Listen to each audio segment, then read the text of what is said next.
Dagdag kaalaman na naman tayo. Sample. Sa mga operators, example, mobile crane operator, kailangan monitor, inspect natin yung ng operator, no? Kung may third party certificate ba siya, or may IDs or trainings, certified ba siya or qualified ba siya na mag-operate ng crane. Meron ako dito sample. Ito, certificate niya. Certificate ng isang crane operator.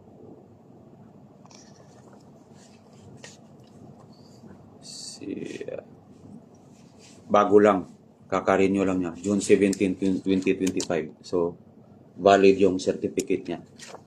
Na-inspect na rin natin yung mga ID, certified ba siya. Updated naman.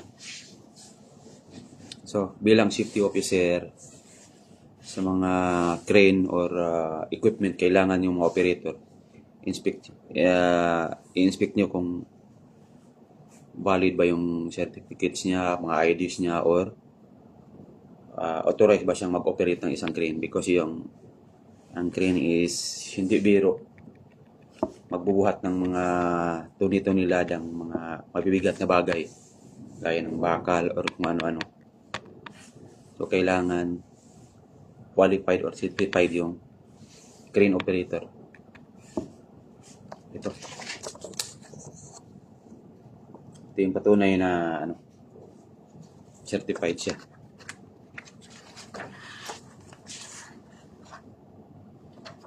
Mga checklist pa rin siya.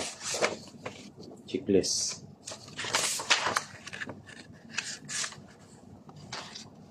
Crane slings.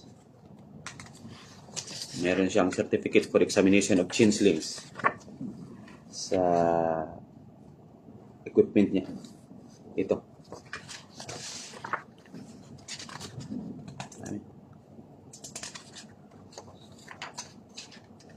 Certificate of examination mobile crane. Kompleto siya. Pati driving license, may driving license din siya. Itong operator na to. Ano pa ba?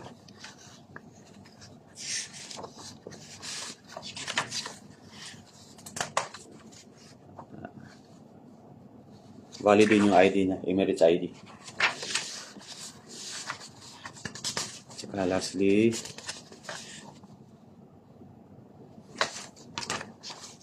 ito yata yung training mo. So, kompleto siya. So, dagdag alaman tayo. Bilang safety officer, yung mga operators, yung mga equipment, kailangan natin inspection daily. Regularly.